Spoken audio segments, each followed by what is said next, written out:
Hi guys, কেমন আছো তোমরা সবাই? আমি ভালো আছি। দেখতেই পাচ্ছ কি আমি দুধ নিয়ে নিয়েছি। এটা 1 কিলো মতো দুধ নিয়েছি। তোমরা ফুল ফ্যাট দুধ নিতে পারো, আর দুধের থেকে শর্টটা তুলেও নিতে পারো। তো আমি তো দুধের থেকে শর্টটা তুলে তারপর দুধটা নিয়েছি, কারণ আমি ঘি তৈরি করি। তোমরা অবশ্যই জানো যারা আমার ভিডিও দেখো। তো 1 লিটার দুধে কম করে হলো 1.5 লিটার থেকে 2 লিটার জল মেশাতে হবে। হ্যাঁ, ঠিকই শুনেছো, 1 লিটার দুধে 1.5 থেকে 2 লিটার জল মেশাতে হবে। তবে হ্যাঁ, তোমরা 1 লিটার যখন দুধ জ্বালাবে তখন নাপ দিয়ে রাখবে যে তোমার যে বাসনটায় তুমি দুধটা জ্বালাচ্ছ ওই বাসনটায় কতটুকু দুধ দেওয়া আছে, একটা মার্ক দিয়ে রাখবে। আর তারপরে জলটা দেবে। তাহলে তুমি যখন জ্বালাবে দুধটা জ্বালাতে জ্বালাতে যখন সেই পর্যায়ে চলে আসবে, সেই লেভেলে, যেমন মনে করো আমি 1 লিটার দুধে 1.5 লিটার মতো জল মিশিয়েছি, তো আমার জলটা জাল হতে হতে যখন 1 লিটার থাকবে তখন জালটা বন্ধ করে দিতে হবে। সেই জন্য বলছে যে নাপ দিয়ে রাখবে, ঠিক আছে? তো এই দেখো আমার জালটা তো শুরু হয়ে গেছে।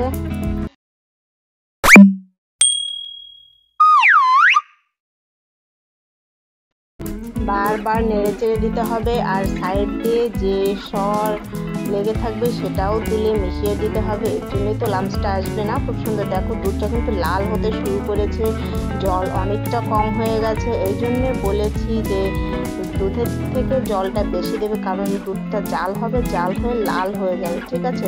তখনই তো স্বাদটা আসবে না, আর কালারটাও খুব সুন্দর আসবে। এই দেখো আমার জালটাও কম হয়ে গেছে, উপর থেকে লেয়ার চলে এসছে। এবার চিনি দিয়ে দেবো। চিনিটা বুঝে শুনে দেবে। তোমরা যে যেমন চিনি খেতে পছন্দ করো, যেমন মিষ্টি খেতে পছন্দ করো সেরকম দেবে। তো আমরা একটু বেশি দিচ্ছি চিনিটা। দেখতেই পাচ্ছ জলটা কমে একদম শুকিয়ে এসছে। এই পর্যায়ে চিনি দিয়ে দিয়েছি। এবার দিয়ে দেবো এলাচ। এলাচের জন্য স্বাদটা আর গন্ধটা একদম এত সুন্দর আসবে, ভাবতেই পারবে না যে এত টেস্টি হবে এই লস্যিটা। তো দেখো আমি একটা এলাচ দিয়েছি। এলাচটা বীজ শুদ্ধ। বীজটা কিন্তু একটু কালো হতে হবে, কারণ বীজের জন্যই তো স্বাদটা আসে না। একটু এলাচটা খুব ভালো দেখে দিতে হবে, ভালো কোয়ালিটির। তো এলাচটা দিয়ে দিলাম। এবার দেব মিক্স করে। এটা কিন্তু কুকিং পর্যায়ে শেষ হয়ে গেছে। এটা আর জ্বালাতে হবে না, কারণ শেষের দিকে এলাচ পাউডারটা দিতে হবে, না হলে গন্ধটা অনেকটা উড়ে যাবে। শেষের দিকে দিলে গন্ধটা, ফ্লেভারটা খুব সুন্দর ভালো থাকবে। এবার হচ্ছে মেইন ট্রিক, তোমাদের দুধটা একটু জালটা কম থাকলেও এই পর্যায়ে তোমাদের দুধের কালারটা চলে আসবে যে দুধটা জ্বালাবে। তো দেখতেই পাচ্ছ একটা বাটিতে 1 চামচ মতো চিনি নিয়ে এর ক্যারামেল করে নিতে হবে। নাড়াতে থাকতে হবে, না হলে এক সাইডে পুড়ে যাবে, যেতে আর উপর দিয়ে চিনিটা কাঁচা থেকে যাবে।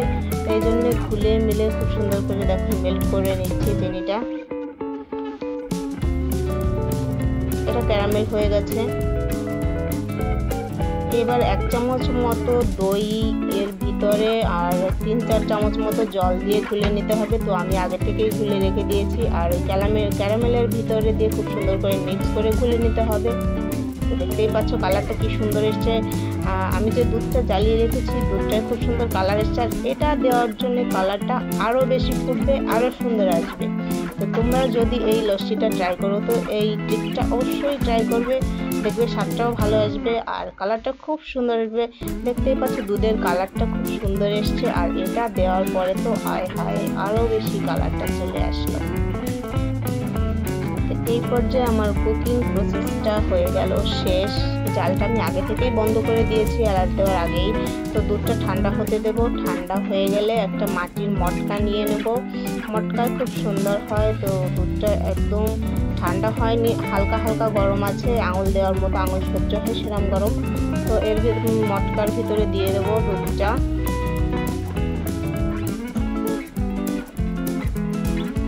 এটা কিন্তু দুধই রয়েছে, এখনো লস্যি হয়নি। তো লস্যি বানানোর জন্য কি করতে হবে, এই দেখো আমি বালতির ভিতরে কাপড় দিয়ে রেখে দিয়েছি। এবার দিয়ে দেবো মটকাটা, খুব সুন্দর করে ঢেকে রেখে দিতে হবে। দেখতেই পাচ্ছ এর শর্ট আমি অলরেডি আমার ইউটিউবে ছেড়ে দিয়েছি। তো যারা দেখেছো, যারা লাইক কমেন্ট করেছো, তাদের জন্য অনেক অনেক ধন্যবাদ আমার পাশে থাকার জন্যে। তো দেখো এরকম করে ঢেকে রেখে দেবো সুন্দর করে। এরকম আরও রেসিপি পেতে আমার চ্যানেলকে সাবস্ক্রাইব করো আর আমার পাশে থেকো। তোমাদের কাছে কোনো অনোখী রেসিপি থাকলে আমার সঙ্গে কমেন্টের দ্বারা শেয়ার করতে পারো, আর আমি চেষ্টা করব তোমাদের রেসিপি তোমাদের সঙ্গে শুট করে শেয়ার করতে। তো এই দেখো, এটা ঢেকে রেখে দেবো রাত ভরের জন্যে। এইভাবে ঢেকে চাপা দিয়ে রেখে দেবো যাতে কোনো পোকামাকড় ভিতরে ঢুকতে না পারে। তো দেখা হচ্ছে নেক্সট ডেতে। দেখো পরের দিন হয়ে গেছে, তো আমি এটা সরিয়ে দেখতে পাচ্ছি লস্যিটা কেমন হয়েছে। এই দেখো খুব সুন্দর হয়েছে লস্যিটা। এবার এটা তুলে ঢেলে দেখাচ্ছি। দেখো আমি একটা লোটায় নিয়ে নিয়েছি, এবার গ্লাসে ঢেলে দেখাচ্ছি। দেখো সবটার জন্য লাঞ্চটা চলে এসছে, কালারটাও খুব সুন্দর এসছে, আর স্বাদ গন্ধেতেও ঘরটা ময়ময় করছে। তো তোমরা একবার করে ট্রাই করে দেখবে, আর কেমন হয়েছে আমাকে কমেন্টে অবশ্যই বলবে। বাই।